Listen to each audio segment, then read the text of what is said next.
Note importante, bonjour, les audios étaient des traductions générées par IA de l'espagnol vers le français, désolé pour le désagrément, MRCI.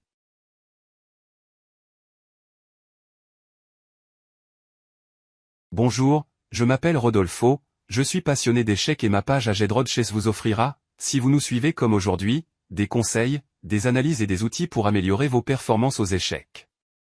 Restez avec nous. L'ouverture écossaise est une ouverture qui débute par le coup E4.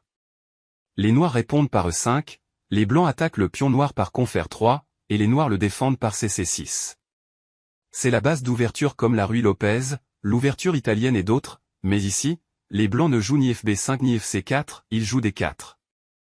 Dans cette position, avec le pion noir attaqué par le cavalier et le pion en D4, le coup le plus courant pour les noirs est E5 pour D4, ce qui définit cette ouverture clairement offensive, où les blancs essaient de contrôler le centre de l'échiquier et de laisser les diagonales de leurs deux faux libres. Objectif de la écossaise, 1. Contrôle du centre et de l'espace. Avec 3. D4, l'objectif est d'éliminer le seul pion central noir en E5. Après la réponse quasi systématique 3.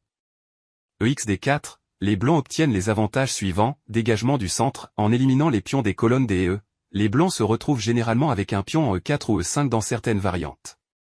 Avantage spatial, le cavalier blanc en D4 devient une pièce puissante qui contrôle des cases clés. 2. Développement rapide et harmonieux, la défense écossaise vise à simplifier la théorie pour les blancs, en permettant à leurs pièces de se déplacer naturellement sur leurs cases, le fou de case blanche se place généralement en C4, mettant la pression sur F7, ou en D3, renforçant E4 et faisant face à l'aile roi. La dame peut rapidement se centraliser si les noirs prennent en D4, bien que les blancs reprennent généralement avec le cavalier pour maintenir la pression.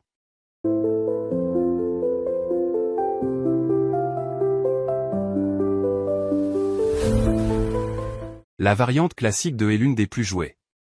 Après la prise de D4 par les blancs au quatrième coup, les noirs continuent avec FC5, forçant les blancs à choisir entre échanger le cavalier ou le faire battre en retraite. Dans cette situation, les trois suites recommandées pour les blancs sont CB3, attaquant le cavalier noir, la seconde option, très populaire, et FB3, défendant le cavalier en D4, et comme troisième alternative, CXC6. Les noirs répondraient par DH5, menaçant de mater.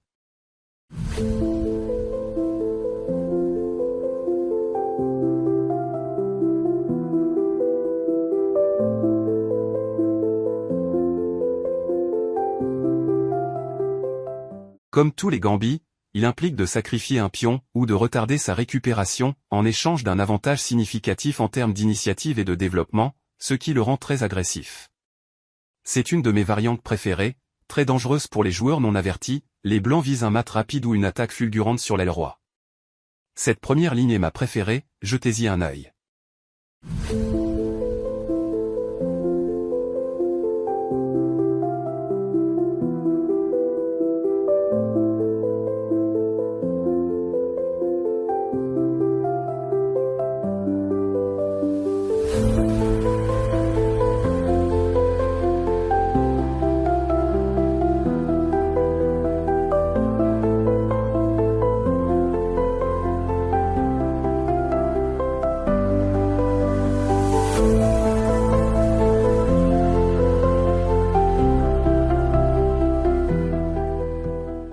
Revenons en arrière et examinons d'autres alternatives au sein de cette même variante.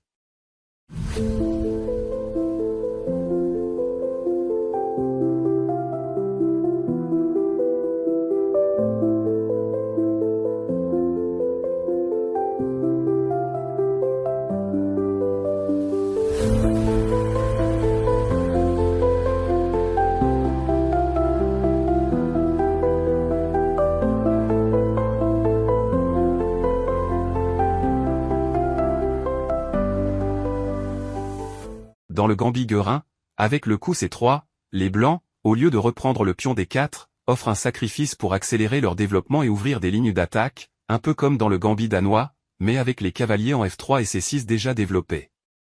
C'est une variante très agressive, et ce qui arrive aux adversaires qui ne la maîtrisent pas et ce que nous allons voir ensuite, les blancs attaquent férocement en sacrifiant des pions. Ici, les blancs ont un avantage significatif.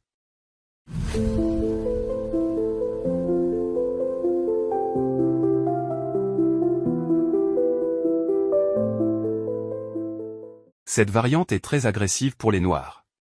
Elle doit son nom à Wilhelm Steinitz, premier champion du monde d'échecs, qui l'a popularisé en se basant sur l'idée que la dame noire peut attaquer le centre blanc très tôt. Pour les noirs, les avantages sont les suivants, elle met les blancs sous pression psychologique et théorique dès le 4e coup. Si les blancs ne maîtrisent pas la théorie, ils peuvent rapidement se retrouver dans une position perdante ou perdre le pion E4. Dans cette vidéo, nous allons examiner les deux variantes les plus courantes de cette ouverture. Dans la première, les noirs déplacent leur fou en B4 au 5e coup, menaçant doublement le cavalier blanc en D4, qui ne peut battre en retraite car il serait échec et mat par le coup D en F2 des noirs. Dans la seconde variante, au lieu d'attaquer le cavalier en D4, les noirs attaquent le cavalier en C3, qui est la seule pièce défendant le pion E4. Examinons ces deux alternatives. Pour les noirs, l'inconvénient est que le développement de leur pièce est ralenti par les nombreux déplacements de la dame. De plus, le roi noir se retrouve souvent bloqué au centre ou perd son droit de roquet. Les blancs obtiennent généralement un avantage considérable en termes d'espace et de développement lorsqu'ils maîtrisent la théorie et parviennent à contrer l'attaque. Je tiens à apporter une précision importante, tous les pièges aux échecs ne mènent pas au mat, certains permettent seulement d'obtenir une meilleure position ou un gain de matériel. Aujourd'hui, nous verrons des pièges pour les blancs, mais aussi pour les noirs.